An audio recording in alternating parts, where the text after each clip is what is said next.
Sentence making है ना, sentences बनाने सीखने अपन को जर्मन में। तो जर्मन में आपको सेंटेंसेस प्रॉपर तरीके से बनाने से पहले कुछ छोटी छोटी चीज़ों पे काम करना पड़ेगा। छोटी छोटी चीज़ें जैसे एक सेंटेंस में किन किन चीज़ों की जरूरत पड़ती है, सब्जेक्ट की, ऑब्जेक्ट की, वर्ब की, आर्टिकल की, एडजेक्टिव, एडवर्ब्स। तो एक बार बेसिक किन चीज़ों की जरूरत पड़ती है अपन उस पर फोकस करते हैं। तो सबसे पहले आपको ध्यान रखना है एक ऐसे वर्ड का जिससे कई सारी चीज़ें निकलती है, नाउन। नाउन जिसको हम हिंदी में बोलते हैं संज्ञा। सुना है ये सब वर्ड, नाउन, संज्ञा, ठीक है। तो नाउन की अगर बात करें तो किसी भी जगह का नाम, किसी पर्सन का नाम, कोई चीज, वो नाउन होता है। हर चीज नाउन होती है ना। और नाउन के अंदर दो मेन पॉइंट होते हैं। पहला होता है सब्जेक्ट एंड देन सेकंड होता है ऑब्जेक्ट। या सेकंड क्या होता है? ऑब्जेक्ट, सब्जेक्ट ऑब्जेक्ट, ठीक है। सब्जेक्ट जो है वो पर्सन भी हो सकता है और कोई थिंग भी हो सकती है और किसी जगह का, किसी पर्सन का नेम भी हो सकता है। इसी तरीके से ऑब्जेक्ट भी कोई पर्सन हो सकता है, कोई थिंग हो सकती है, या फिर किसी जगह या फिर किसी पर्सन का नाम हो सकता है। इस नाउन की हमको बहुत जरूरत पड़ने वाली है सेंटेंसेस में, ठीक है। हमें सबसे पहले काम करना है सब्जेक्ट या ऑब्जेक्ट पे। वो इसलिए क्योंकि जब हम सेंटेंसेस बनाएंगे तो अपना स्ट्रक्चर कुछ ऐसे रहेगा, सब्जेक्ट, वर्ब एंड ऑब्जेक्ट, इस टाइप का स्ट्रक्चर रहेगा। तो हमें काम करना पड़ेगा कि सब्जेक्ट क्या होता है, फिर वर्ब क्या होती है, फिर ऑब्जेक्ट क्या होता है। स्टेप बाय स्टेप अपन हर चीजों पे एक चीजों पे काम करेंगे, ठीक है। इसमें सब्जेक्ट ऑब्जेक्ट आगे पीछे हो सकते हैं, पर जब सेंटेंसेस बनाएंगे तो ये ध्यान रखना है कि वर्ब हमेशा सेकंड पोजीशन पे फिक्स रहेगी, ठीक है। सबको इस चीज पे ध्यान रखना है। तो हमें अब सबसे पहले काम करना है सब्जेक्ट पे। सब्जेक्ट के लिए अपन ने यहां पर लिखा है कि सब्जेक्ट कोई भी पर्सन भी हो सकता है, कोई थिंग भी हो सकती है, किसी का नाम भी हो सकता है, किसी जगह या पर्सन का नाम भी हो सकता है। अब जगह या फिर किसी पर्सन का अगर नाम आ रहा है तो उसको हम ऐसा कैसा यूज करेंगे, ठीक है। नाम में हमें कुछ चेंज नहीं करना है। थिंक अगर कुछ भी आ रही है तो फिर उसको कैसे यूज करना है, ये चीज देखेंगे। सबसे पहले बात करते हैं पर्सन की। पर्सन को एज ए सब्जेक्ट दो तरीके से यूज किया जा सकता है। एक तो पर्सन जैसे कोई family member like father, mother, या फिर friend, colleague, student, doctor, right. इस तरीके से ये सब पर्सन होते हैं ना। तो एक तो उस तरीके से यूज होता है, और दूसरा इसका जो पार्ट है वो है पर्सनल प्रोनाउन। पर्सनल प्रोनाउन जैसे आई, यू, ही, इट, सी, इस तरीके के जो वर्ड्स होते हैं ना। तो हम स्टेप बाय स्टेप सारी चीजों को अपन देखेंगे। तो आपका अपना पहला जो पार्ट है सब्जेक्ट के लिए, कि अगर कोई सब्जेक्ट पर्सन होता है तो हमको क्या करना पड़ेगा, हमको यूज करने पड़ेंगे जर्मन में पेर्सोनल प्रोनोमन। क्या यूज करोगे? पेर्सोनल प्रोनोमन। पेर्सोनल प्रोनोमन को हम कहते हैं पर्सनल प्रोनाउन।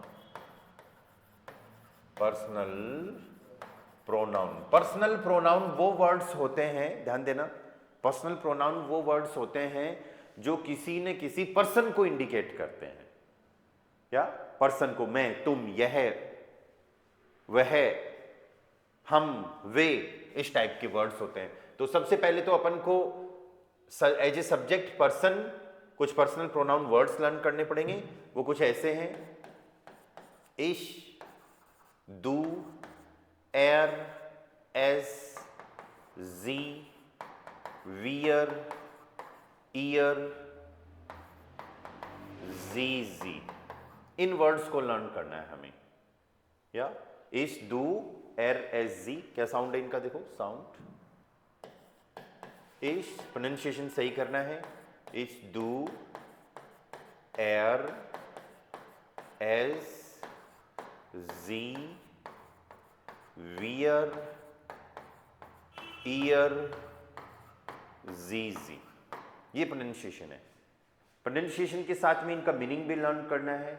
इश का मतलब होता है आई, मैं, या सिंगल पर्सन। दू मीन्स यू, तुम। एर का मतलब होता है ही, वह, कोई लड़का, मेल। एस का मतलब होता है इट, यह है कोई चीज के लिए। जी मीन्स शी, वह है कोई लड़की। वीयर मीन्स वी, हम। ईयर मीन्स यू या फिर यू ऑल, इसको आप ऐसे समझो तुम सब, तुम सब। जी का मीनिंग भी यू होता है, ये यू है आप। यहां आप कंफ्यूज मत हो जाना कि जी, 3 जी आए हैं, है ना। जिस पैटर्न में मैंने इसको लिखा है उसी पैटर्न में आपको इसको लर्न करना है। इस, डू, एर, एस, जी, वीयर, ईयर, जी, जी। यहां पर ये ध्यान रखना ये एस हमेशा कैपिटल रहेगा, ठीक है। आप ऐसे भी लर्न कर सकते हो कि एर, एस, जी, ही, इट, सी, ये 3 सिंगुलर हैं, या अभी मैं कैटेगरी और बनाऊंगा। तो सिंगुलर के साथ में जो जी आ रहा है वो सी के लिए है, कैपिटल वाला आपके लिए है, एंड लास्ट में जो बचा है यहां पर ये जी, ये किसके लिए है यहां पर, ये दे के लिए है। दे मीन्स वे। अगर आप इनको कैटेगराइज करें सिंगुलर प्लूरल के अंदर तो आप इसको ऐसे कर सकते हो, लाइक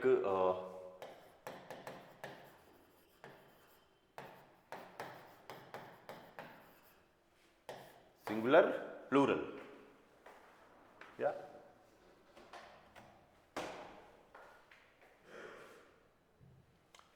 आई सिंगुलर है इश, तो इसका प्लूरल हो गया वीयर। या इश सिंगुलर, आई में, वीयर में वी, हम। इसी तरीके से डू सिंगुलर है तो इसका फिर प्लूरल जो हो जाएगा दैट इज ईयर। मैं, हम, तुम सब। या एर, एस, जी, एर, एस, जी। एर, एस, जी का मीनिंग क्या है, ही, इट, शी, ही, इट, सी। इनका प्लूरल लास्ट वाला जी, दे वाला। और ये जो जी है यू, आप, इसका प्लूरल यही रहेगा सेम। या आप यहां पर लिख सकते हो जी आप, या फिर आप सब, सिंगुलर प्लूरल सब एक साथ, आप या फिर आप सब। तो ये वो वर्ड्स हैं जो आपको एज ए सब्जेक्ट यूज करने हैं जब भी कोई पर्सन सब्जेक्ट होगा, या जब भी कोई पर्सन सब्जेक्ट होगा तो आपको इन सबको यूज करना है। अब एक छोटी सी चीज और आ रही है कि हमने यहां पर सब्जेक्ट की बात करी थी कि किसी का नाम होगा तो हम उसको यूज कर लेंगे, राइट। किसी जगह का या पर्सन का नाम होगा तो उसको ऐसा कैसा यूज करना है। पर्सन हमने एक की तो बात कर ली, पर्सनल प्रोनाउन की, लेकिन पर्सन कोई फैमिली मेंबर्स, कोई रिलेटिव या फिर कोई फ्रेंड, कलीग्स वगैरह ये भी तो हो सकते हैं। तो उस टाइम पे क्या करना है वो भी देखेंगे। और उसके साथ में अपन को ये भी देखना है कि थिंग, अगर thing as a subject use हो रहा है तो क्या यूज होगा। हमने पर्सन देखा है, पर्सनल प्रोनाउन। या थिंक और पर्सन अभी अगर नाउन आ रहा है तो उस टाइम पे देखते हैं क्या करते हैं। देखो सेकंड पार्ट जो है, सब्जेक्ट अगर कोई नाउन है, अभी तक तो क्या था, सब्जेक्ट पर्सन तो था लेकिन प्रोनाउन था, प्रोनाउन पर्सनल प्रोनोमन, ठीक है। अब अगर सब्जेक्ट कोई नाउन आ रहा है, नाउन में पर्सन और थिंग दोनों हो सकते हैं। किसी को भी कुछ डाउट क्वेश्चन हो तो बोलना। नाउन में पर्सन और थिंग दोनों को हम यूज कर सकते हैं। तो उस टाइम पे अपन को एक छोटी सी बात ये ध्यान रखनी है कि कोई भी thing as a subject use होगी, कोई भी पर्सन अगर एज ए सब्जेक्ट यूज होगा तो वो मैस्कुलिन या फिर मेल होगा, फेमिनिन या फिर पर्सन के लिए फीमेल यूज करेंगे, ठीक है। या फिर थिंग्स न्यूट्रल भी हो सकती हैं। तो ये वाला पार्ट तो यूज होता है सिंगुलर में, और ये सब चीजें प्लूरल भी हो सकती है ना। तो उस टाइम पे अपन को क्या करना है, देखो कोई भी किसी भी वर्ड से पहले अपन को यहां पर आर्टिकल यूज करना पड़ेगा। क्या यूज करना पड़ेगा, नाउन प्लस आर्टिकल। इस चीज का ध्यान रखना। कोई भी पर्सन आ जाता है, कोई भी थिंग आ जाती है तो वो नाउन होगा हमेशा, उससे पहले हमें लगाना है आर्टिकल, ठीक है। अब उसको कैसे यूज करेंगे, देखो कोई भी पर्सन या तो मेल है या फिर फीमेल है, कोई थिंग या तो मैस्कुलाइन है या फिर फेमिनाइन है या फिर न्यूट्रल है या फिर प्लूरल है। तो हम आर्टिकल दो तरीके से ऐड करेंगे, एक तो दे वाला आर्टिकल, एक ए या फिर एन वाला आर्टिकल। इस चीज पे ध्यान देना। देखो, चाहे पर्सन आ रहा हो चाहे थिंग आ रही हो, एज ए नाउन हमको उससे पहले यूज करना है डेयर। फेमिनिन या फीमेल से पहले हम यूज करेंगे दी, न्यूट्रल से पहले हम यूज करेंगे दास, और ये सब चीजें अगर प्लूरल आ रही हैं तो फिर वापस से दी। इनके एग्जाम्पल्स अपन अभी करने वाले हैं। क्या साउंड हो जाएगा इसका? डेयर, दी, दास, दी। और अगर आर्टिकल ए या एन लगाना चाह रहे हो तो फिर अपन को आर्टिकल यहां पर चेंज करना पड़ेगा। वो आर्टिकल होगा अपना आइन, आइने, आइन, और प्लूरल में कुछ नहीं होगा, क्योंकि आइन का मतलब क्या होता है? एक। काउंटिंग में पढ़ा है ना अपन ने आइंस, सबने पढ़ा है ना काउंटिंग में आइंस, तो आइन मतलब वन, एक। ठीक है, तो इसका साउंड हम करेंगे आइन, आइने, ये हो जाएगा आइन, और यहां कुछ नहीं है। ओके, ये आर्टिकल लगाने बहुत जरूरी है अगर कोई noun as a subject use हो रहा है तो। ऑब्जेक्ट यूज होगा तो भी लगाएंगे, पर ऑब्जेक्ट की बात तो अपन बाद में करेंगे, अभी तो अपन सिर्फ सब्जेक्ट की बात कर रहे हैं। ठीक है, और ये दोनों आर्टिकल में क्या डिफरेंस है? ये दे वाला जो आर्टिकल है इसको अपन बोलते हैं, दे के जितने भी आर्टिकल्स हैं they are called definite article. तो जर्मन में हम इनको बोलेंगे बेस्टिमटर आर्टिकल, इंग्लिश में हम इनको बोल सकते हैं डेफिनेट आर्टिकल, डेफिनेट आर्टिकल। और ए वाला जो पार्ट है इसको हम बोलेंगे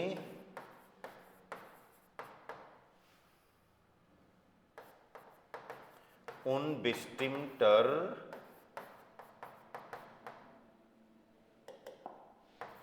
आर्टिकल, इंग्लिश में हम इसको कह देंगे इंडेफिनेट आर्टिकल। डेफिनेट इंडेफिनेट का मतलब यही होता है, डेफिनेट में आप बात कर रहे होते पर्टिकुलर किसी चीज की, या और इंडेफिनेट में आप किसी भी एक चीज की बात करते हो। डेफिनेट में पर्टिकुलर, जैसे उसकी बात चाहे पहले हो चुकी है तब उस टाइम पे अपन को दे यूज करना है। ये डेयर, दी, दास, दीन सब का मतलब दे है। और इंडेफिनेट में हम कोई भी एक चीज जो नई है, जिसको ज्यादातर लोग नहीं जानते, सिर्फ कुछ लोगों के बीच में ही है ना, तो उस टाइम पे अपन को आइन, आइने, आइन यूज करना है। ओके, इनके एग्जाम्पल अगर आप देखोगे तो आप एग्जाम्पल ऐसे लिख सकते हो इनके, जस्ट अ मोमेंट, जैसे फॉर एग्जाम्पल डेयर कूली या फिर आइन कूली। डेयर कूली का मतलब हो गया पेन, एंड आइन कूली मीन्स अ पेन। ठीक है, इसको आप द पेन बोलोगे तो भी चलेगा, डेयर कूली पेन एंड आइन कूली अ पेन। सेम इसी तरीके से दी उअर या फिर आईने, फेमिनिन में तो आईने लगाना है ना यहां से, आईने उअर। दी उअर मीन्स वॉच, घड़ी, एंड आईने उअर मीन्स अ वॉच, एक घड़ी। इसी तरीके से दस बुक, आइन बुक, न्यूट्रल जहां पर है वहां दास और आइन यूज करना है। दस बुक मीन्स बुक, किताब। आप इसको द बुक भी बोल सकते हो डेफिनेट शो करने के लिए। ठीक है, और आइन बुक मीन्स ए बुक। इन सब का प्लूरल भी हो सकता है दी आर्टिकल लगा के, प्लूरल बाद में सीखेंगे। ठीक है, अभी हम आर्टिकल लगा क्यों रहे हैं, मेन बात ये है, जब भी हम सेंटेंसेज बनाएंगे तो आर्टिकल्स हमेशा ये शो करते हैं कि वो नाउन जो है वो सब्जेक्ट है या फिर ऑब्जेक्ट है। इतना ही नहीं, आर्टिकल ये भी शो करते हैं कि वो नाउन जो है वो मैस्कुलिन कैटेगरी का है, फेमिनिन कैटेगरी का है, न्यूट्रल का है, या फिर वो प्लूरल है। राइट, इन सब के लिए हमें आर्टिकल को यूज करना पड़ेगा नाउन से, चाहे वो सब्जेक्ट हो या फिर ऑब्जेक्ट हो। अभी हमने सिर्फ सब्जेक्ट की बात करी है, ऑब्जेक्ट की बात अपन बाद में करेंगे। ठीक है, सिर्फ सब्जेक्ट की बात करिए। तो आपका जो भी सेंटेंस बनता है या सब्जेक्ट वर्ब ऑब्जेक्ट को लेके, तो हमने सब्जेक्ट की बात कर ली है, क्योंकि सब्जेक्ट जो है वो कोई भी पर्सन और थिंग हो सकता है। सब्जेक्ट कोई भी पर्सन और थिंग हो सकता है, नाम ऐसा कैसा यूज कर लेंगे। तो पर्सन अगर सब्जेक्ट हुआ, आप वर्ड्स यूज करोगे इज, डू, एर, एस, जी, वियर, ईयर, जी, जी।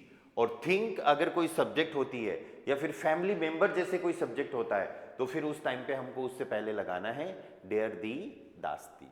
ठीक है, ये इसलिए भी लगाना है अपन को, जब हम वोकैबुलरी लर्न करेंगे ना, ठीक है, तो आपको क्या करना पड़ेगा कि हर एक वर्ड ऐसे याद करना पड़ेगा कि वो कौन सी कैटेगरी का है। अब हिंदी और इंग्लिश में तो इतनी जरूरत नहीं पड़ी, हम शुरुआत से सीखते आ गए। कैटेगरी कैसे, मैस्कुलिन, फेमिनिन, न्यूट्रल, या हिंदी में होता है ना पुल्लिंग, स्त्रीलिंग, नपुंसकलिंग, लेकिन नपुंसकलिंग यहाँ पर नहीं है, यहाँ पर इन्होंने न्यूट्रल एक थर्ड कैटेगरी बना दी। ठीक है, तो आपको जितने भी वर्ड्स लर्न करने हैं उनसे पहले डेयर दी दास दी ये सारे यूज करने। इसके लिए मैं आपको एज ए पर्सन कुछ एग्जांपल और देता हूं, जैसे फॉर एग्जांपल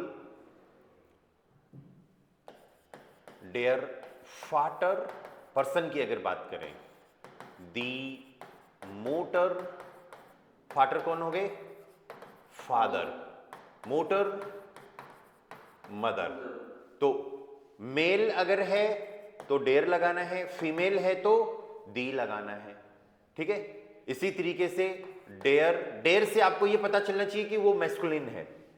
ठीक है, दी से ये पता चलना चाहिए कि वो फेमिनिन है, दास से ये पता चलना चाहिए वो न्यूट्रल है। बिल्कुल दास भी यूज होता है बहुत सारे वर्ड से पहले, जैसे for example the skinned, the skinned, the skinned मतलब चाइल्ड है तो पर्सन ही, तो ये न्यूट्रल है। न्यूट्रल में और भी यूज होते हैं, दस मेडिशन, दस medicine, MEDCHEN, MAUMLAUT-D-CHEN, medicine means girl. अब आप सोचोगे गर्ल, लड़की तो फीमेल होती है, राइट, लड़की फीमेल होती है, लेकिन ये जो मेडिशन वर्ड है दैट इज न्यूट्रल, राइट, ये न्यूट्रल में है, इसको आपको अलग से लर्न करना है, दास मेडिशन। ठीक है, तो ये सब चीजें पर्सन के लिए। डेयर स्टूडेंट, स्टूडेंट को स्टूडेंट ही बोलते हैं। टीचर के लिए आप यूज कर सकते हो डेयर लैरर, डेयर लैरर मीन्स टीचर, ओके, एंड दी लैररिन, दी लैररिन ये भी टीचर ही है, लेकिन दी से क्या पता चलता है वो फीमेल टीचर है। ठीक है, लैरर क्या है, मेल टीचर। तो एक छोटी सी बात ये भी है कि मेल से फीमेल प्रोफेशन बनाते हो तो उसमें सिर्फ आपको IN ऐड करना है। अभी इसको अपन मेन ये सारी वर्ड्स इसलिए देख रहे हैं ताकि आपको ये पता चल जाए कि कोई भी मैस्कुलिन नाउन आता है, चाहे वो पर्सन हो या थिंग हो, उससे पहले आपको डेयर लगा के याद करना है। फेमिनिन नाउन अगर आता है तो फिर आपको उससे पहले दी लगाना है, न्यूट्रल से पहले दास लगाना है, और ये सब चीजें अगर प्लूरल में आती है तो वापस से दी लगाना है। ठीक है, इस छोटी सी चीज पे आपको फोकस करना है।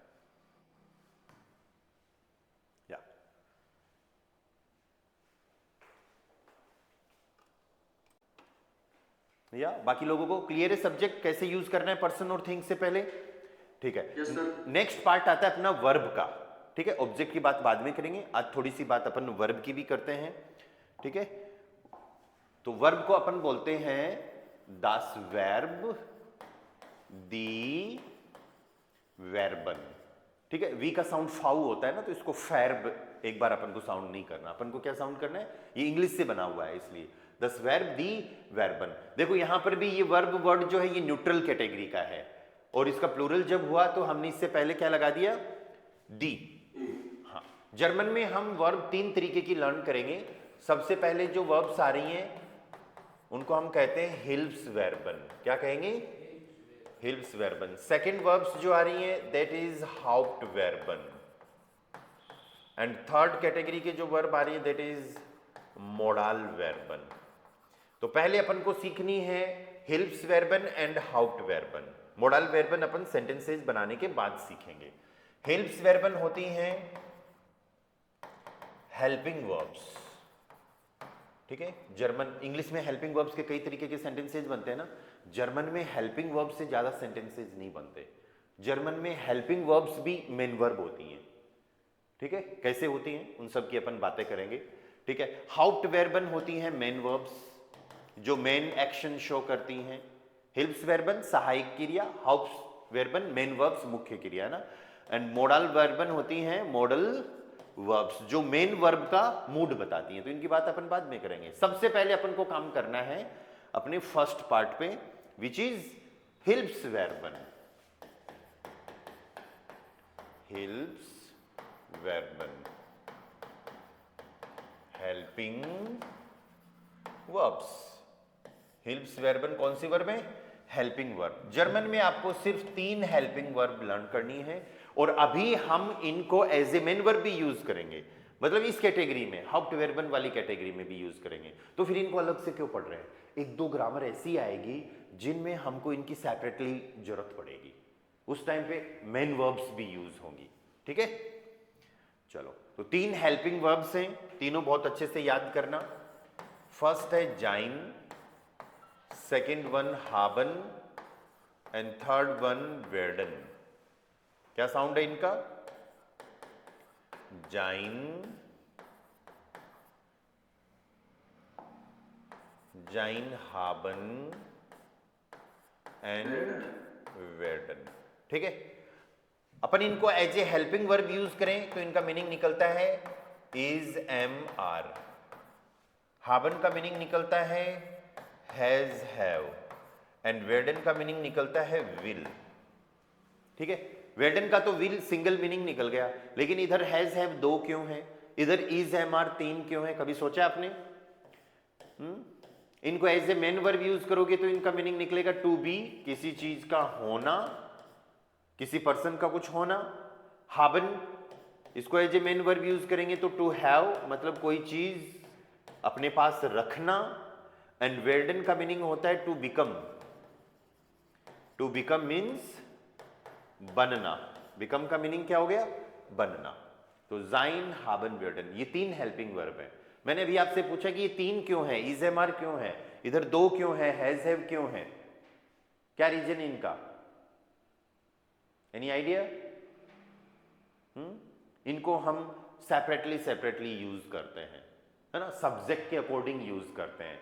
आई के साथ हमेशा एन यूज होता है, यू के साथ आर यूज होता है, ही, इट, सी के साथ इज यूज होता है, वी के साथ आर यूज होता है, दे के साथ आर यूज होता है। ऐसे ही आई के साथ हैव यूज होता है, यू के साथ हैव यूज होता है, ही, इट, सी के साथ हैज यूज होता है। आई बात समझ में? तो ओवरऑल कहने का मतलब है कि हमें वर्ब्स जर्मन में उसी पैटर्न पे यूज करनी है, उसी तरीके से यूज करनी है जिस तरीके से हम हिंदी या इंग्लिश में यूज करते हैं। कहने, ओवरऑल कहने का मतलब ये हो गया कि हर वर्ब को जर्मन में सब्जेक्ट के अकॉर्डिंग यूज करना है। तो इसके लिए आप छोटा सा ऐसा कुछ लिख भी सकते हो कि we will use all verbs according to subject.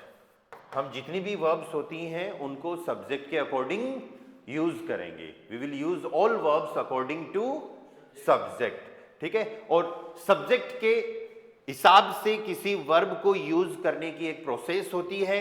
That process is called verb कॉन्जुगासियोन।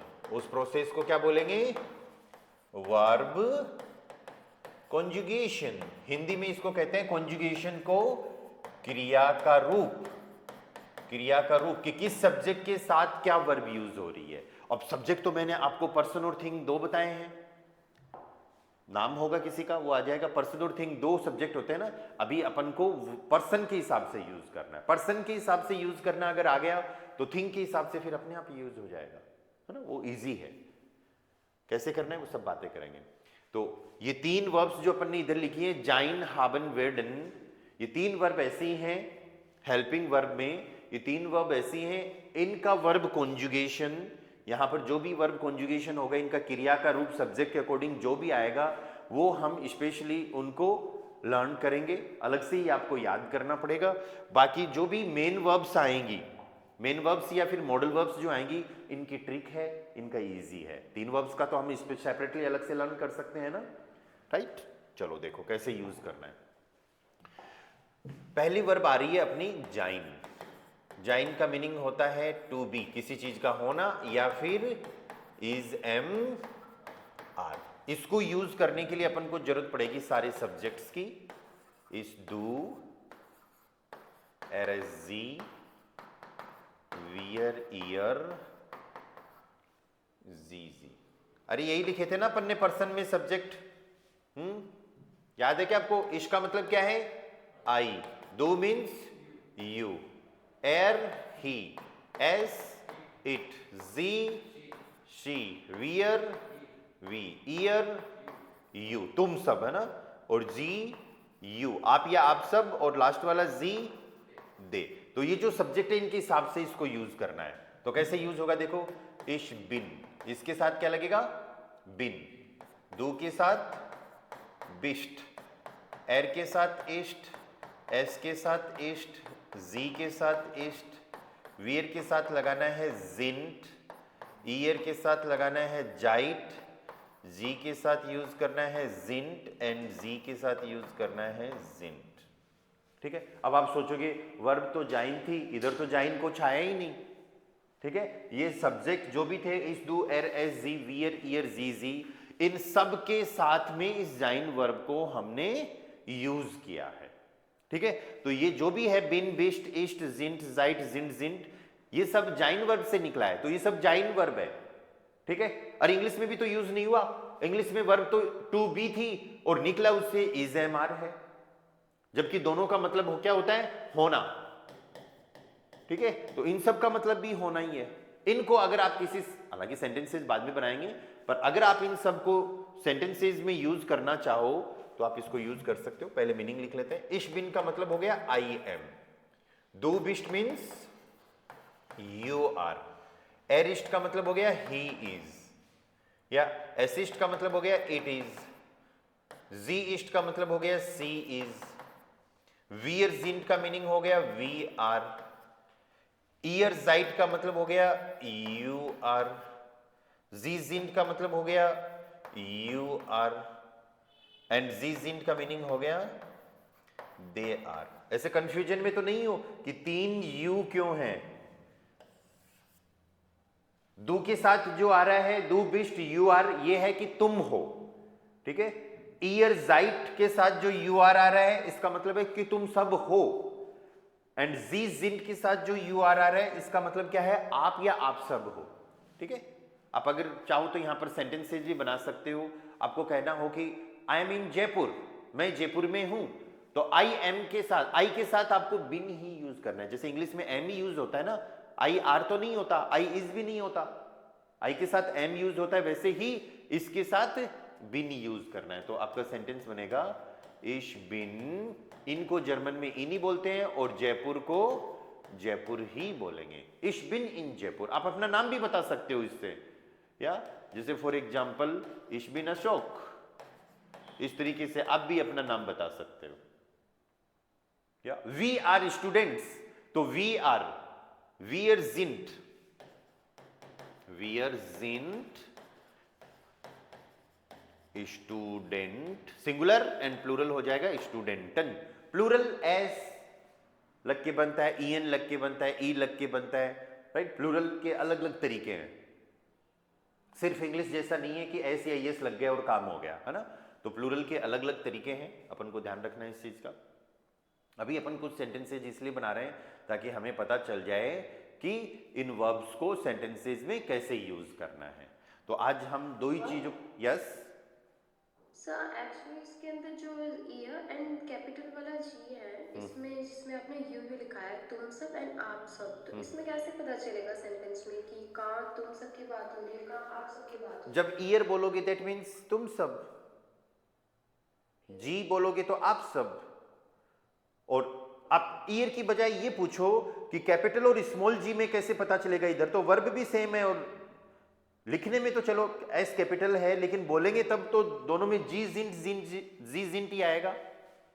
आई बात समझ में? तो आप इनका पूछो इसकी बजाय, क्योंकि ये तो सब इजी है। जैसे मेरे को ये कहना हो कि तुम स्टूडेंट हो, तो मैं बोलूंगा दू बिस्ट स्टूडेंट, और फीमेल के लिए स्टूडेंटिन, आई एन। अभी थोड़ी देर पहले अपन बात कर रहे थे ना इधर कि मेल से फीमेल प्रोफेशन करते हैं, फीमेल वर्ड बनाते हैं, तो क्या लगाते हैं? आई एन। ठीक है, तो मेरे को ये बोलना हो कि तुम स्टूडेंट हो, तो मैं बोलूंगा कि दू बिस्ट, मेल के लिए स्टूडेंट और फीमेल के लिए स्टूडेंटिन। लेकिन मेरे को ये बोलना हो कि तुम सब स्टूडेंट्स हो, तो फिर तो उसका तो सिंपल है, ईयर जाइट स्टूडेंटन। फिर क्या हो जाएगा, ईयर जाइट स्टूडेंटन। स्टूडेंटन क्या होते हैं, स्टूडेंट्स प्लूरल, ठीक है, स्टूडेंट्स। लेकिन अगर ये सेम आ जाए, जी जिंट, ये जी आप या आप सब है, लास्ट वाला जी दे के लिए है, तो एक छोटी सी बात ही आपको यहां पर इसका डिफरेंस बताएगी। वो ये है कि आप अगर ऐसे बोलते हो कि जी जिंट या स्टूडेंटन, जी जिंट स्टूडेंटन, और वो पर्सन आपके सामने है, चाहे सिंगुलर, क्योंकि ये तो सिंगुलर प्लूरल दोनों है ना, तो इसका मतलब ये सेकंड पर्सन है, वो पर्सन आपके सामने है। अगर आप किसी सामने जो आपके पर्सन है, आप उससे बात कर रहे हो किसी थर्ड पर्सन के बारे में, तो फिर ये वाला इंडिकेशन आएगा, जी जिंट स्टूडेंटन, वे स्टूडेंट्स हैं। आई बात समझ में? उस टाइम पे अपन थर्ड पर्सन कुछ और लोगों की बात कर रहे हैं, हम कहीं गए, वहां पर कुछ लोग और भी आए, और फिर हम बात कर रहे हैं, देखो वो पांचों लोग स्टूडेंट्स हैं, तो जी जिंट स्टूडेंटन, ठीक है। तो वो सिचुएशन से पता चलेगा आपको, ठीक है। यहां तो स्पेलिंग सेम है, प्रोनाउंसिएशन सेम है, उनके साथ वर्ब कॉन्जुगेशन सेम है।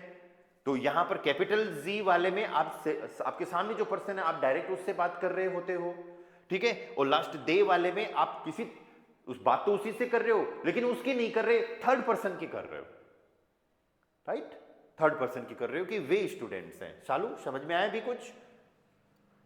Yes sir. ओके, तो ये जाइन वर्ब थी। अगली वर्ब जो आती है हेल्पिंग वर्ब, दैट इज हाबन। हाबन मीन्स टू हैव या फिर हैज हैव, ठीक है। पूरी जर्मन में अकेली ये जाइन वर्ब ऐसी है कि वर्ब तो जाइन है, लेकिन उसका यूज कुछ और ही हो रहा है, बाकी तो आपको मिलता जुलता मिलेगा, है ना। और वैसे भी अपन को इन तीन वर्ब्स का तो सेपरेटली अलग से ही लर्न करना है। अपने पास कोई चीज रखना, तो इसके लिए भी अपन को सारे सब्जेक्ट की जरूरत पड़ेगी। इस दू, एर एस जी, वियर ईयर, जी। इस पार्ट को रिवाइज करो ना। इस पार्ट को रिवाइज करने से पहले एक बार अच्छे से सारे सब्जेक्ट्स के मीनिंग लर्न कर लेना, है ना, किसका क्या मीनिंग होता है, ताकि फिर वर्ब कॉन्जुगेशन में आपको जोर नहीं आएगा ना, इजी होगा, ठीक है। अब देखो, आप जब भी वर्ब कॉन्जुगेशन करोगे ना, आगे चाहे कैसे भी वर्ब आए, जैसे भी वर्ब कॉन्जुगेशन करोगे, एर एस जी का सेम होगा, वियर और जी का सेम होगा, लेकिन लिखना हमको इसी पैटर्न में है, ठीक है। इस चीज को ध्यान रखना। चलो देखो, इसके साथ यूज होगा हाब, इश हाब, दू हास्ट, एर एस जी तीनों का सेम, एर हाट, एस हाट, जी हाट। वियर के साथ पूरी वर्ब वापस से आ जाएगी, हाबन। ईयर के साथ हम यूज करेंगे हाब्ट, और जी के साथ सेम रहेगा, हाबन, जी हाबन, ठीक है। इसके भी आप चाहो तो कुछ सेंटेंसेज बना सकते हो, जैसे for example, I have a book, मेरे पास एक किताब है, तो इश हाब, क्या सेंटेंस बनेगा, इश हाब ein बुक, इश हाब ein बुक। या तुम्हारे पास दो मोबाइल हैं, तो दू हास्ट, दो के लिए स्वाई, यू हैव टू मोबाइल्स, दू हास्ट, दू के साथ हास्ट आ रहा है ना, सो दू हास्ट एक मोबाइल को बोलते हैं हैंडी, और दो के लिए फिर प्लूरल हैंडीज, दू हास्ट स्वाई हैंडीज। आई बात समझ में? तो सेंटेंसेस में हम पहले सब्जेक्ट यूज कर रहे हैं, सेकंड पोजीशन पे वर्ब। मीनिंग देखो इनका क्या यूज हो रहा है। इश हाबे का मीनिंग हो गया आई हैव, दू हास्ट मीन्स यू हैव, एर हार्ट ही हैज, एस हार्ट इट हैज, जी हार्ट सी हैज, वियर हाबन वी हैव, ईयर हाफ्ट यू ऑल हैव, या फिर यू हैव, ऑल हम एक्स्ट्रा लिख रहे हैं। जी हाबन का मीनिंग भी यू हैव, मतलब आपके पास है, और लास्ट वाले जी हाबन मीन्स दे हैव, या दे हैव ए बैग, उनके पास एक बैग है। तो कैसे बोलेंगे, जी हाबन, जब सेंटेंस की शुरुआत होगी तो होगी कैपिटल से ही, जी हाबन। अब ये बात सब सिचुएशन से पता चलेगी कि मैं सामने वाले पर्सन को बोल रहा हूं या फिर उससे मैं या फिर किसी से भी थर्ड पर्सन की बात कर रहा हूं। जी हावन आइने टाशे, बैग को बोलते हैं टाशे। टाशे क्या हो गया? बैग। जी हावन आइने टाशे, उनके पास एक बैग है। छोटी छोटी चीजें आप लर्न करो, है ना, एक एक चीज को याद रख लो। ओके, आज लास्ट एक वर्ब और पढ़ाऊंगा मैं आपको, दैट इज वेर्डन। तीसरी वर्ब जो है हेल्पिंग वर्ब, वो क्या है? वेर्डन। वेर्डन यूज होता है विल के लिए, इससे अपन बनाएंगे फ्यूचर के सेंटेंसेस जब टेंस पढ़ेंगे उस टाइम पे, ठीक है। बाकी वर्ब कॉन्जुगेशन तो अभी सीखना है अपन को। इसका एक मीनिंग टू बिकम भी होता है, बनना। तो देखो सारे सब्जेक्ट्स वापस से चाहिए। इस डू, एर एस जी, वियर ईयर, जी जी, बिना सब्जेक्ट के काम चलेगा नहीं। इसका वर्ब कॉन्जुगेशन देखो, इश वेर्डे, डू, विर्स्ट, एरएसजी तीनों के साथ यूज होता है विड। वियर के साथ हमें यूज करना है वेर्डन। ईयर के साथ हम यूज करेंगे वेर्डेट। एंड जी दोनों के साथ हमको यूज करना है वेर्डन, ठीक है। अब इनके वही सब के मीनिंग है, I will, you will, he will, it will, she will, we will, you will, they will, या फिर I become, you become, he becomes, ठीक है। जो वर्ब का मीनिंग आ रहा है वही हमको इसके साथ अप्लाई करना है, ठीक है। वेर्डन वर्ब बिकम बनने का सेंस देती है, होने का भी सेंस देती है। जैसे for example du wirst 30 Jahre alt। du wirst का मतलब हो गया कि यू बिकम, और 30 होता है 30, और Jahre alt हम यूज करते हैं ईयर्स ओल्ड के लिए। तो अब ये छोटी छोटी चीजें लर्न करनी है बस, कि तुम 30 साल के हो रहे हो। मान लो कोई बोले कि कल तुम्हारा बर्थडे है, तुम 30 साल के हो रहे हो, तो du wirst 30 Jahre alt। Class में अगर कोई एक स्टूडेंट नहीं आया है तो आप उसके लिए भी बोल सकते हो कि एरविड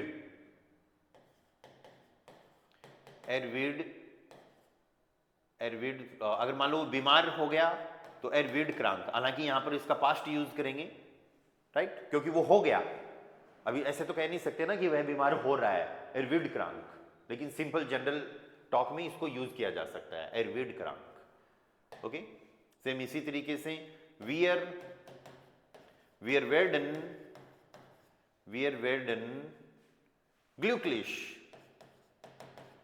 ग्लूक्लिश का मतलब होता है हैप्पी, खुश। वियर वेर्डन ग्लूक्लिश कि हम खुश हुए या फिर हम खुश हो रहे हैं, सिंपल, या वियर वेर्डन ग्लूक्लिश। तो सेंटेंसेस पे अपन बाद में फोकस करेंगे, अभी आपको मेन फोकस करना है जो भी हेल्पिंग वर्ब हमने पढ़ी हैं 3, या जाइन, हाबन, वेर्डन, इनका मीनिंग लर्न कर लो, और इसके साथ में इन तीनों वर्ब्स का वर्ब कॉन्जुगेशन। जाइन का इश बिन, दू बिस्ट, एर जी इस्ट, वियर जिंट, ईयर जाइट, जी जिंट। हाबन का इश habe, du hast, sie hat, wir haben, ihr habt, sie haben। And वेर्डन का इश वेर्डे, du wirst, sie wird, wir werden, ihr werdet, sie werden। तो एक तो वर्ब कॉन्जुगेशन याद कर लो। दूसरा आपको ये ध्यान रखना है कि पर्सन सब्जेक्ट होगा तो इश, डू, एर, जी, वियर, ईयर, जी ये यूज करेंगे। और पर्सन अगर कोई नाउन या फिर कोई थिंग आ जाती है तो उससे पहले अपन को डेयर दी, दास दी लगाकर ही याद करना है, ठीक है। इस चीज पे फोकस रखना है सबको। कोई डाउट, क्वेश्चन यहां तक? No doubts? चलो ठीक है, फिर आज अपन इतना ही करेंगे। कल वापस से अपन को कंटिन्यू करना है 9 o'clock।